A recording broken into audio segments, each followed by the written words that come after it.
好，各位弟兄姐妹，大家平安。平安。上个礼拜我们有讲到，稍微回顾一下哈。上个礼拜有谈到罗波安，就是以色列接续所罗门做王的罗波安，他在他在位的时候，以色列王国就分裂嘛哈。然后但是呢，他在分裂的那个时刻呢，他愿意谨守遵行上帝所喜悦的道路，所以上帝就使他强盛。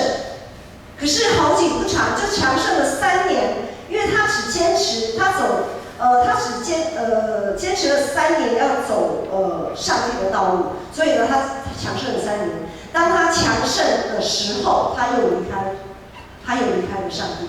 然后呢最终还是走向失败。有一句话说，在传道书有一句话说，三股合成的绳子不容易折断。我们以前都有看过一个广告，就是有个筷子，一根筷子很容易就折断，2根或许还可以用力一点折断，可是3根筷子弄在一起就真的有点困难，那难度就越来越高。所以当我们在面对一个人生的困境、一个困难的事件的时候，如果有人可以一起携手陪伴，依靠上帝的心，就比较容易坚持到底。所以我们很需要团契生活，我们真的很需要团契生活，因为我们不晓得什么时候我们会碰到我们人生当中的难题。那一旦碰到难题，我们有团契生活，我们有肢体成为我们的帮助的时候，那我们就比较容易可以挺过去。好，那很多时候我们会说，那团契生活是我可能要走出来。那我平常在家里，我平常有一个人的时候，可能我在公司的时候、在上班的时候、在上学的时候，也没有肢体在我的旁边呢。那谁成为我的那一半？那就是上帝啊！我们的主会成为我们的力量，因为他跟我们同在，我们跟他同在。就像刚才我们唱的诗歌，我们跟上帝关系就好像葡萄树那个枝子跟葡萄树的关系，枝子就连接在葡萄树上，然后呢汲取葡萄树它的养分，然后我们可以成长，就互相互取，然后葡萄树可以结果子这样。好，所以那我们的肢体其实就只是因为上帝是无形的嘛，没有形象的，所以呢，肢体的帮助就是上帝另外成为一个有形的存在，让我们可以看得到、摸得到、听得到、感觉得到的一个上帝同在的一个表现。好，所以那我们在今天的经文里面呢，我们会看到上帝如何与他的子民同在，然后时时刻刻照亮、带领、引导他们前面的道路。好，在这里我要再一次的强调，就是当以色列像我们上个礼拜讲，以色列分裂之后分成北国、南国，北国10个支派基本上他们已经离开上帝了。那南国的2个支派虽然仅仅只有2个支派，就是犹大、便雅悯支派，但是他们是愿意去遵行上帝的旨意。他们在某一个程度上是愿意去遵行上帝旨意的。那历代志的作者他写作的目的呢，也是为了一群被掳归回的人，他们正在面临家园的重建，还有敬拜生活的重建。他们在摸不着边际的黑暗当中，他们需要一个明确的指引。因此，关于列王记，它在后续有在我们这个礼拜，应该从上个礼拜就开始吧，从上个礼拜就是罗波安开始记载，后面就分裂嘛。那历代志的作者怎么记载呢？他不记在北国，因为北国对那群被掳归回的人来讲一点完全不重要，所以他记载的历史主轴就是以南国为主。所以我们在读历代志，在分列王，我们不会像列王记看得这么痛苦，一下北国的王，一下南国的王，还有同名同姓的，然后这样子搞大家七荤八素的。在历代志我们会看到这个作者的取材就是以南国为主轴。北国会提到的时候，顶多就是插花一下而已。好，所以它是以南国为主轴，因为南国刚才有讲到，它是以耶和华上帝为中心的圣殿敬拜。虽然在南国里面也有出现一些不合上帝心意的王，会做一些坏事的王，但是毕竟在整个南国的历史当中，还是比较多是更愿意倾向向上帝靠拢的一个信仰群体。好，面对这群在黑暗当中持续愿意去寻求上帝的人，上帝透过他的仆人亚撒利亚向南国的君王亚撒喊话，就是我们今天的经文。我们请那个婉柔放在那个第1节跟第2节的经文。上帝透过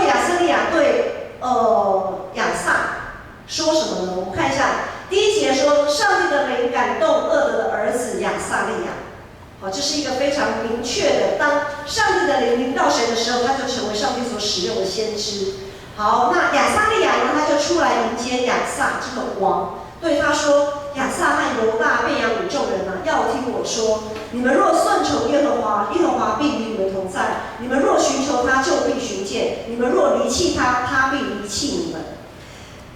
亚撒利亚，上帝感动亚撒利亚讲这段话的这个时间点很微妙。这个时间点是在亚撒王他带军出征，打赢了一场胜战，要凯旋班师回朝的时候，正当亚撒王班师回朝，要回到耶路撒冷，在耶路撒冷城门口，然后呢，这个亚撒利亚这个先知就站在城门口，好像在我们讲在挡人，在堵路啊，就把那条路给堵住了。他就站在这个迎接胜利的队伍的这个面前呢，先知亚撒利亚挡在那边说了这一段话。感觉真的是有点，以我们现在的概念来讲，是这个先知有点白目了。一个夹到这个王班师回朝、凯旋归国、正等的人民怎样夹道欢迎、欢呼、赞美的时候，一个人站在这边说了这段话。你们若顺从耶和华，耶和华必与你们同在；你们若寻求他，就必寻见；你们若离弃他，他就必离弃你们。这个提醒，当一个人对一个人的提醒，就是代表他对他不放心嘛。很多时候，我们对一个人的提醒，是出自于内心里面的一种疑惑，可能有点担心，觉得好像我对这个人未来要做的某一件事情，我不太放心，所以我在这边我先提醒他。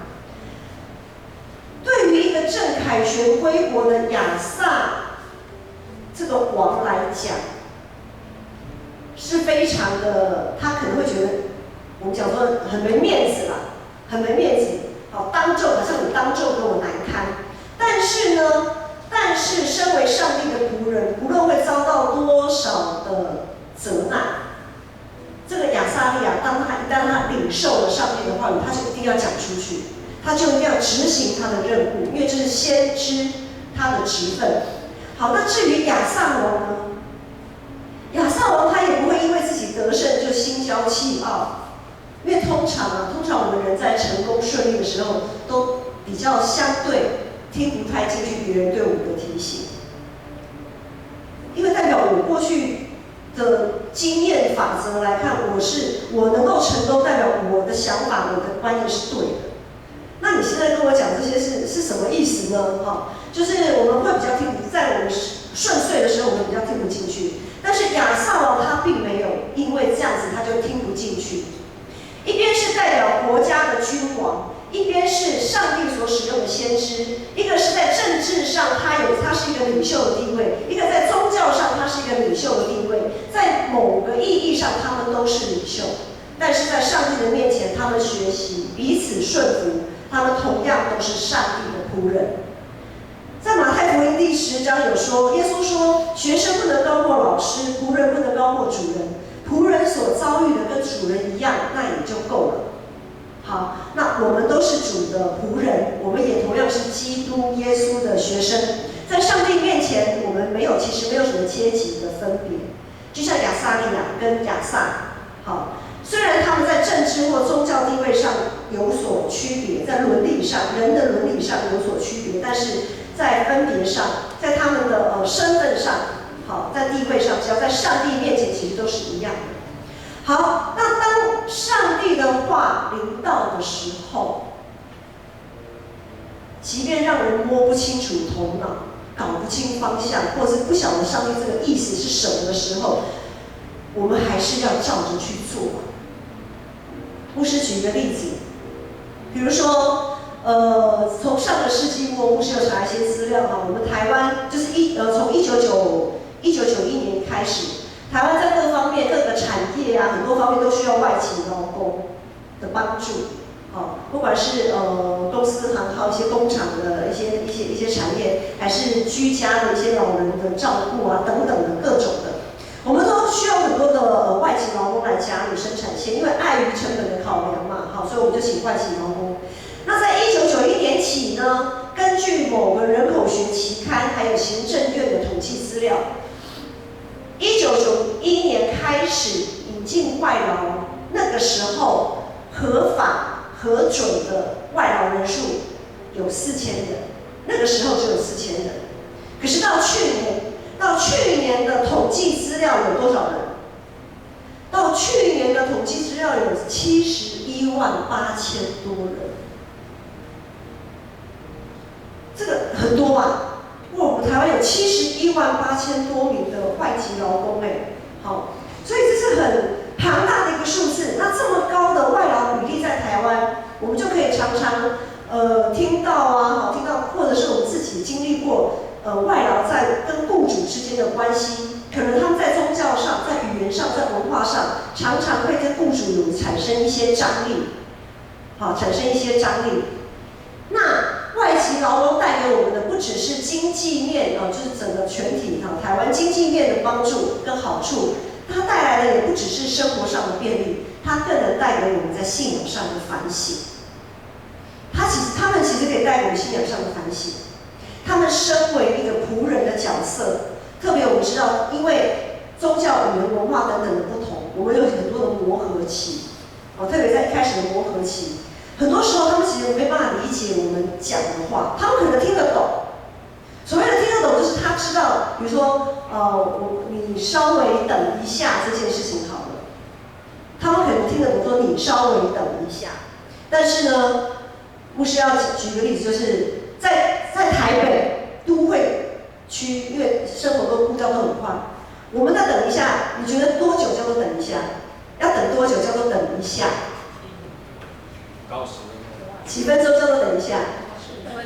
？5分钟叫做等一下。好，我们觉得可能5分钟、10分钟叫做等一下。可是牧师他之前还是神学生在缅甸宣教的时候，他们的等一下的概念是大概1-2个小时叫等一下。所以我的意思，你懂这个意思吗？就是说，虽然他可以听得懂你的字的意思，但是因着文化背景的不同，他们可能会认为等一下是1-2个小时，所以他们可能会觉得慢慢的，就是在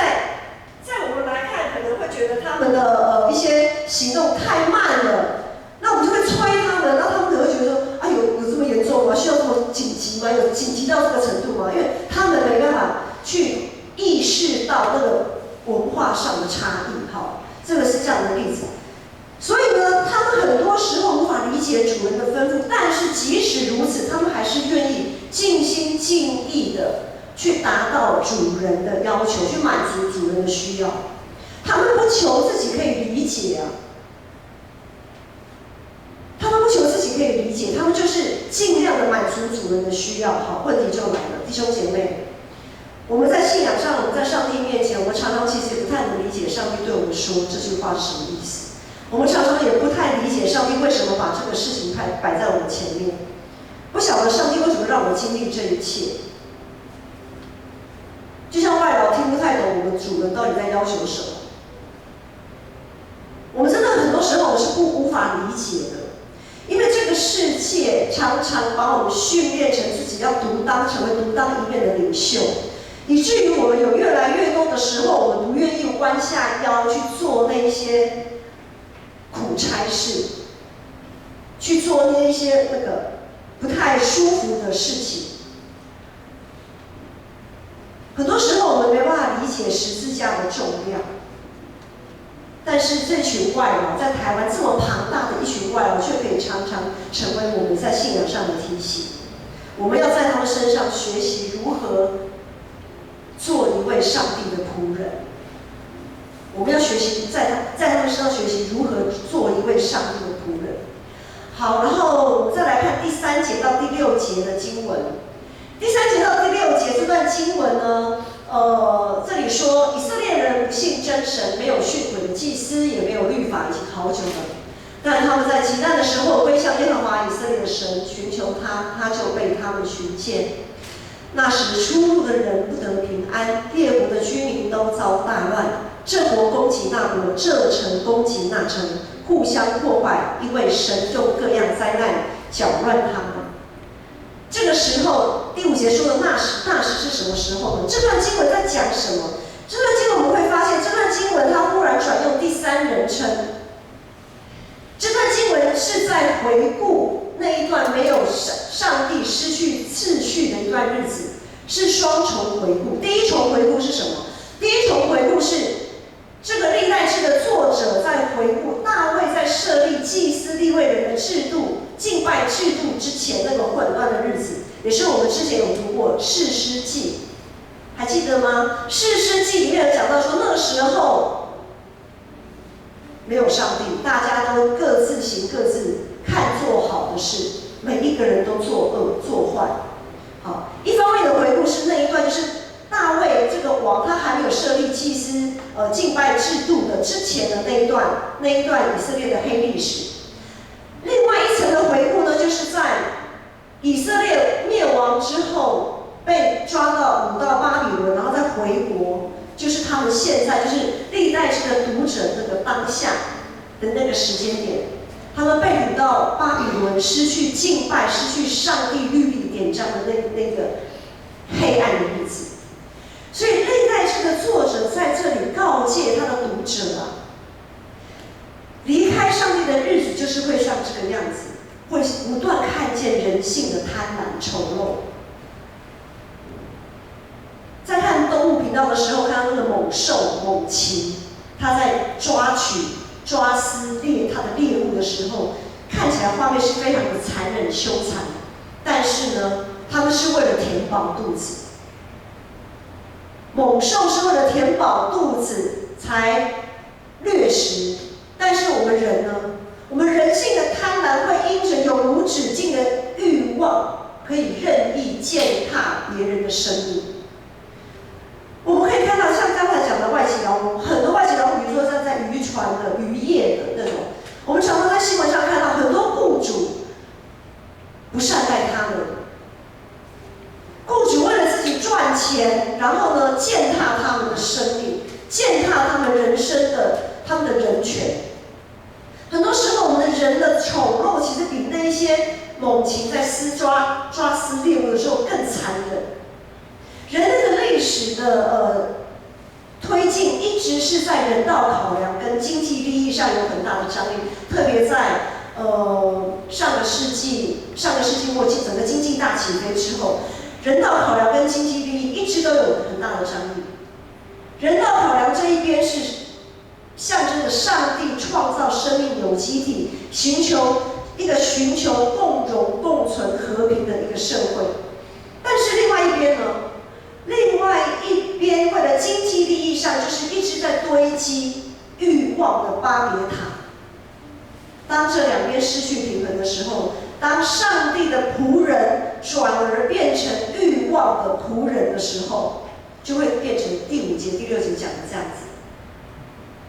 就会出入的人不得平安，列国的居民都遭大乱，这国攻击那国，这城攻击那城，互相破坏，因为神用各样的灾难搅乱他们。神为什么会用灾难？因为灾难不就是我们自己人的罪所造成的吗？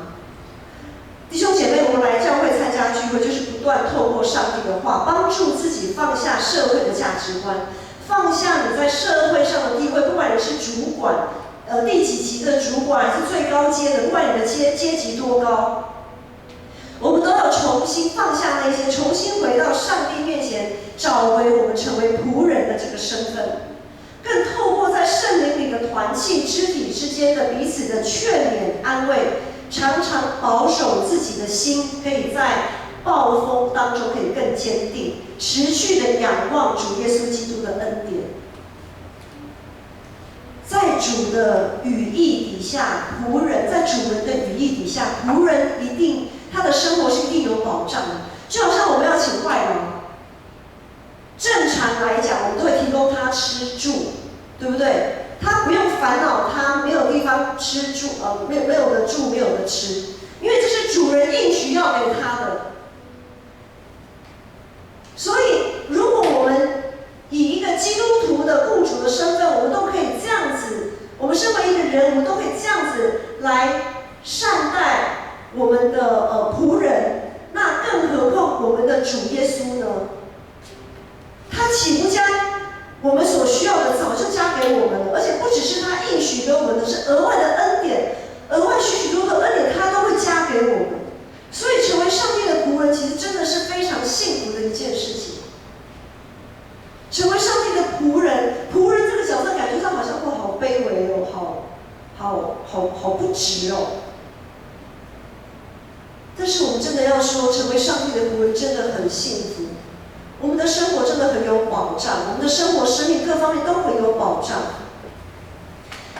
然后，当我们以基督的心彼此相待的时候，就能成为这混乱的世界一个美好的盼望。在今天短短的7节经文，上帝不断提醒他的子民。好，从一开始前2节说：你们若顺从耶和华，耶和华必与你们同在；你们若寻求他，就必寻见；你们若离弃他，他必离弃你们。在极难的时候，只要我们寻求他，祈求就给你们。耶稣也说：祈求就给你们，寻找就寻见，你们敲门，他就给你们开门。从旧约到新约，从创世纪到启示录，上帝的应许很久不变。上帝的应许是很久的，所以我们看今天第7节的经文，最后亚撒利亚这个先知在领受上帝的话语，告诉这一群以色列的百姓的时候，告诉上帝的属于上帝的信仰群体的时候，就说你们现在要刚强啊，不要手软，因为你们所行的必得赏赐。要挺住啊，挺住什么呢？你们现在虽然打赢胜仗，班师回朝，正是得胜有余的时候，但是你们要在信仰上挺住，不要因为这样就骄傲了，因为罗伯安就是这样子失败了。在我们容易自满、自夸、自傲的时候，要挺住啊，在信仰上挺住，不要失去倚靠上帝、成为上帝仆人的那个心智。好，所以说你们现在要刚强，不要手软，因为你们所行的必得赏赐。我们要继续的在暴风雨当中倚靠上帝。面对生活上的难处，我们很容易手软，我们很容易产生负面的情绪，怪这个怪那个，所有的错都是别人的错。如果我们清楚知道自己是一个仆人的身份，我们就知道我们所需要的，我们所能承受的，主人都会为我们，他都会为我们称过那个担子的重量。就好像我们要交付外劳工作的时候，我们要将一项工作交给他，或者如果说你们是主管，好，你们要交一个工作给你们的部属、职员等等的，你们一定知道他可以负担到什么程度嘛，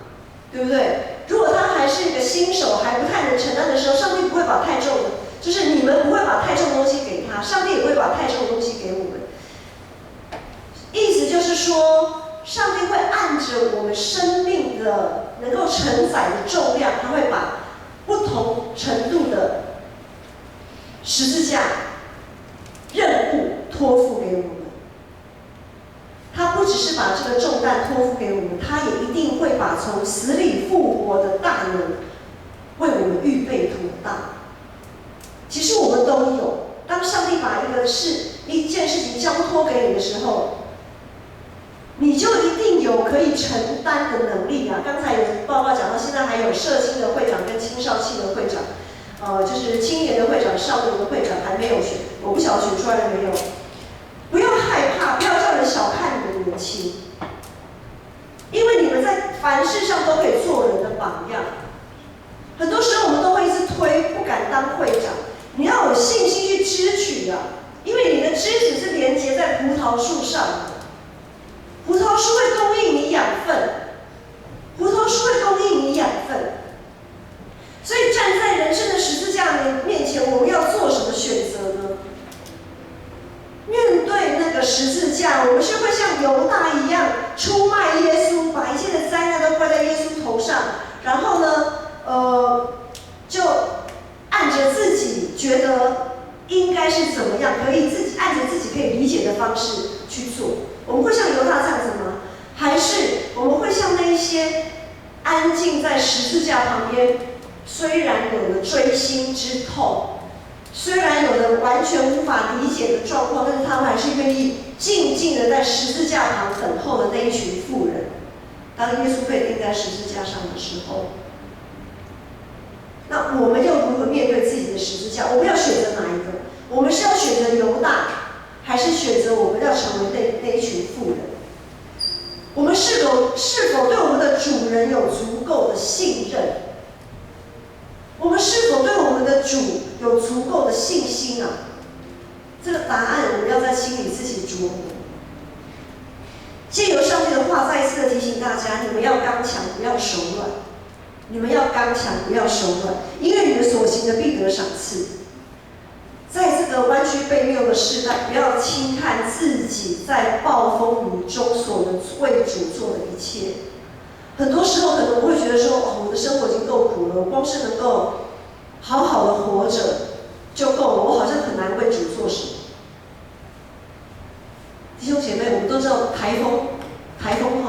都有等级，对不对？有些台风很强，你像说中度台风或强烈的台风的时候，可能真的是人不只是可能没有办法往前走，还会往后被台风吹得倒退一步这样子。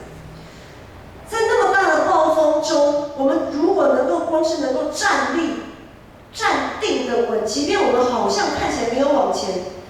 那都是值得喝彩的。只要在这么极大的暴风当中，我们仍然能够在上帝的面前站定稳住，那就是值得喝彩的，那就是为主就是在为主做见证。所以不要轻看自己所能为主做的。我们在主里面，主在我们里面，在我们里面的比这个世界还要大。我们在耶稣基督里就是要学习，一直不断的学习，在领袖与仆人的角色上自由切换。当我们刚强的时候，就要像主耶稣一样服侍众人，像一位领袖带领着软弱的人来到上帝的面前站立得稳。那当我们软弱的时候，就要像主耶稣一样，常常谦卑屈膝，在主的面前祷告，像一位仆人祈求他仆人的供应，并且甘心顺服他的主人对他所做的任何安排。我们可以是领袖，也可以是仆人。我们在耶稣基督里，我们应该有自由，可以转换领袖与仆人的这个角色。很多时候，我们要站出来做些事，可是呢，在我们的态度上、信仰上，我们要像仆人，向上帝寻求支援啊，寻求支援啊。很多时候，好像在干旱无水之地。我们的生命好像进入到一个很荒芜的一个地步的时候，我们真是要渴慕我们的主。我们要用祷告的心渴慕渴想我们的主，就像如鹿，那个鹿啊，渴慕溪水。当我们在干旱的时候，我们好想喝水的那样子的渴慕。以赛亚书说：“我们得救在乎归为安息，得力在乎平静安稳。”但是我们竟自不肯。很多时候，我们并不是上帝没有把安息跟安稳赐给我们，而是我们不肯啊，我们不肯放下，我们不肯像仆人一样，好像很软弱无力的靠在主的怀抱里。很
实直到永远。阿门。